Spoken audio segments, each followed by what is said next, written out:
definition law, of who you and about are. whom the Well, prophets what your name also is wrote. is a The law and the definition of prophets. who you are. Jesus, So we when they learned say in Matthew, Rabbi, is the where are you fulfillment staying? of the law Basically, and the they're prophets. asking, He came who to are you? fulfill We the law want and to the find prophets. out who Philip you are. recognizes that. We have found the one Jesus Moses wrote responds about to in the that law, in a beautiful and the way ones the prophets when he wrote says, about. "Come and see." So, You can sort of Basically, he's assume, saying- just on a general he's- nature, he's that issuing Philip and this Nathanael were wide-open acquainted with invitation each other. that he's saying to them, And they if maybe you had come similar messianic and hopes, spend some time because with why me else and would build some Philip seek out relationship, Nathanael your to eyes tell will him be we have found open. the Messiah, we have found the one You will Moses actually wrote about, see we found the the one desire the of your prophets heart. wrote about. You will see Uh, the he- desire of your life. Because he has found the Messiah, The he wants desire to of share that nations with has Nathanael. come. We He is can being presume this is revealed, and something they Jesus talked is about and they were inviting them both to come. interested in. And To bring in a sense, Nathanael even though to this Jesus. word is misused, to be enlightened, for And they their told him, eyes to be opened and their "We have hearts to be found enlightened. The one And Moses wrote about in the law. when Now, do you they notice? spend the day with him, This is the third time. and it says, and it was in the just 10th hour. A short 3 verses. Now, again, that the I term thought found, it's literally the find 10th hour. is being used. But I think John What is is saying this because he intended means is that certainly number more than simple symbolically. location. Again, it's Oh, another Look, I recognition. found my This- baseball. The 10th No, is when a Jesus is seeking and finding, and Philip had been seeking and finding, the emphasis is they are uncovering a mystery. They have found something. They are experiencing a revelation, which is the point of the text, that Jesus is revealing himself as God. They are experiencing a revelation. They have found the Messiah. In other words, he is recognizing the theophany. God is in the process of revealing himself in the person of Jesus. Jesus is the Messiah, the person who is God and man. He is the hope of Israel. He's the one that's anticipated in the law and the prophets. And Jesus is both discoverable and receivable. That's from John 1:12. But as many as receive him, to them he gave the power, the authority, the right to become children of God, even to those that believe on his name. That's what we're seeing here. When Philip finds Nathanael and says, "We have found Jesus," because Jesus had found Philip. We are setting up the basis of this theophany. And he says, "We have found Jesus of Nazareth, the son of Joseph." Now, why would he go through that where Jesus is from and who his father was? Well, first of all, there were lots of men in that culture named Jesus, so the reference tries to avoid any confusion about who Philip is talking about. Second, the reference of Jesus of Nazareth and the son of Joseph also ties Jesus to the Jesus of the Synoptic Gospels, in the event that John was the last gospel written. And third, it shows Jesus to be a historical person, not a mythical Messiah, not a legend who never existed. It shows Jesus to be a historical person of human lineage and geographical placement. But it also confirms that Jesus shares the nature of humanity when we find later that Jesus has the nature of divinity, of deity. We find here that Jesus also has the nature of humanity.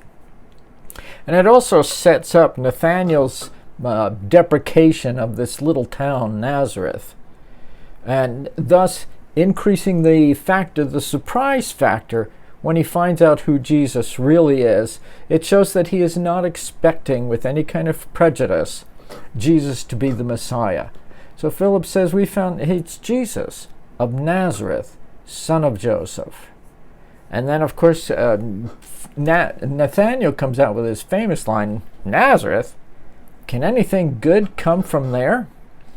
See, so his disdain for Philip's testimony and identification reveals that he has no prejudice to see Jesus as the Messiah.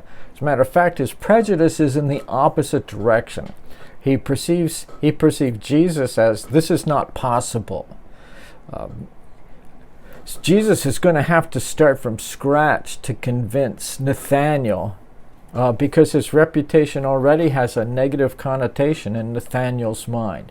So Nathanael doesn't come to this theophany with prejudice, hoping to see deity, what he's actually already not convinced at all that it's not even possible. If it's going to convince Nathanael of his deity, it's going to have to be something extraordinary for Nathanael to perceive that. But then Philip, in response, says, "Come and see," which is a mirror of Jesus' own words to prospective disciples just a short while ago in John. When Jesus said, "Come and see," before, he was setting up a theophany. So when Philip says to Nathanael, "Come and see," he's introducing the possibility of a theophany. John and Philip are priming the pump. "Come and see" is an invitation to examine Jesus' identity and for Jesus to reveal himself as the God that he claims to be. And the implication is that if Nathanael will come and see, that Jesus will reveal himself and Nathanael's eyes will be opened as the heaven is opened, as Jesus' identity is unveiled, as in verse 39. So when Jesus sees Nathanael approaching, he says of him, "Now here's a true Israelite in whom is nothing false." Now this almost comes across like some kind of an inside joke, an inside story. You need to be in the know to understand what Jesus is talking about, and why Jesus refers to Nathanael this way, and why Nathanael responds as he did. But instead, it's not being told us because we're like, well, I don't know what they were talking about, so I'm a little lost. It's enough to tell us what the story is, Jesus' reference point. The reference point is Jacob's ladder from Genesis. That even though Jesus actually had this conversation with Nathanael, what matters is that he's sort of sharing us what I would call a parable in life. It really happened, but it serves as a parable of other truths, and sort of that Nathanael becomes an archetype, a representation of other truths. Now, I didn't say allegory, I didn't say metaphor. Nathanael becomes sort of an archetype because this is what's going on. We're told that the subject now is the story of Jacob's, the stairway to heaven in Genesis. So the point then is that Jesus is able to identify who is the true Israel and who is not, who are the real followers of God and who are not, which is a strong point throughout all of John's gospel. And he says, here's a true Israelite in whom there is nothing false. Now, it is these people who recognize Jesus' true identity, and it's these people that Jesus is able to see to their hearts and recognize they are truly the people of God. There were a lot of people, particularly Jews and Jewish leaders, who did not recognize who Jesus was, and Jesus could see that their hearts were not truly following him. But what this is telling us is that Jesus is able to see the heart and know who a true follower is and who is not. Jesus has omniscience. As the fig tree symbolizes Israel and devotion and the true fruit, what it's telling us is that Jesus has omniscience and omnipresence because he's able to recognize who is the true Israel and who is not. He's already separating the sheep from the goats, so to speak. And Nathanael responds, "But how do you know me?" In other words, you don't know anything about me, Jesus of Nazareth, son of Joseph. And this is where we get another opportunity for theophany, which is this is what this is really about. That Jesus says, "I saw you," which means Jesus knows him, Jesus perceives him, Jesus knows his thoughts. He has supernatural knowledge. He has omnipresence. When you were under the fig tree, which is a symbol of Israel, it's a symbol of the true fruit. It's then, back in that story when Jesus curses the fig tree because it was supposed to have fruit in it and it didn't. And in the Old Testament, figs are a symbol of Israel. And so Jesus is able to identify who is the true Israel and who is not. Jesus has knowledge of their devotion. He has knowledge of their heart and mind, and he knows who the true fruit is. This is the theophany. Nathanael is able to recognize it. Certainly more was said between them than this, but Nathanael is able to recognize the theophany before his eyes. And he says, "Rabbi, you are the Son of God. You are the King of Israel." So here we see that Nathanael, the true Israel, who we see is represented both as a real historical person and as an archetype of those who truly see and know God.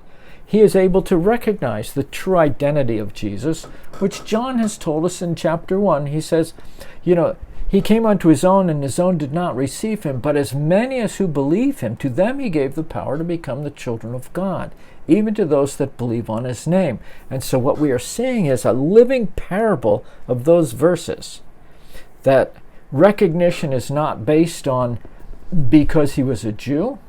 It was not based on a prejudicial assumption that Jesus was going to be the Messiah, but rather a proper response to the identity and claims of Jesus. And he says, "You are the Son of God," which is a statement of Jesus, that Jesus is the Messiah, that Jesus is the one whom God has sent. And so Nathanael is using his knowledge of Scripture, combined with the testimony that others have given him, combined with his own direct experiences with Jesus. And that's where his faith comes from. It comes from his knowledge of the Scripture, combined with reliable testimony from other people, based on his direct experiences with Jesus. And he says, "You are the Son of God." See, when someone has a true heart, when someone has spiritual eyes, when they are prepared and open and ready, they know the truth when they see it. And then he says, "You are the King of Israel." That is also a messianic title. Isaiah 44:6 and 7 actually stress that the King of Israel is God himself. So again, we are perceiving a theophany. That's what this story is about, is that Jesus is making his identity known. And Jesus says, "You believe because I told you. I saw you under the fig tree. You will see greater things than that." Right? Nathanael's wonder will grow. There is more to understanding who Jesus is. But then he adds, "I tell you the truth. You will see heaven open and the angels of God ascending and descending on the Son of Man." Now we're back to the story of Jacob, which Jesus was alluding to before.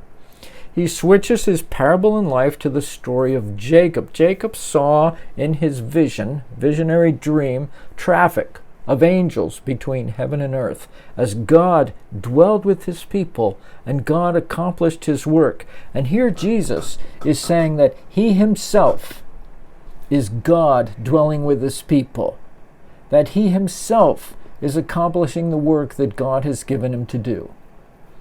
So as other commentators and scholars also say, Jesus is showing himself not only to be the link between heaven and earth, he's also showing himself to be the house of God. He's showing himself to be the gate, and that he is revealing himself as a theophany, that he is the Lord Almighty who exists in human flesh as Jesus of Nazareth, son of Joseph. And Jesus says, "I tell you the truth." That's plural. "You will see heaven open." There's an indication of a theophany. "And you will see the angels of God ascending and descending." Jesus is telling Nathanael that Jesus himself is the link between heaven and earth. Jesus himself is the new medium for revelation, because these angels are ascending and descending on the Son of Man. He is more than just the King of Israel. He's more than the Messiah. He is also the Son of Man. He's 100% deity. He is 100% humanity. He is the King of Israel. He is the Son of Man. He is the center of revelation. He is God himself dwelling upon the earth. He is the link between heaven and earth, the mediator between heaven and humanity, and he himself is the Messiah who has come. That's what this story's about.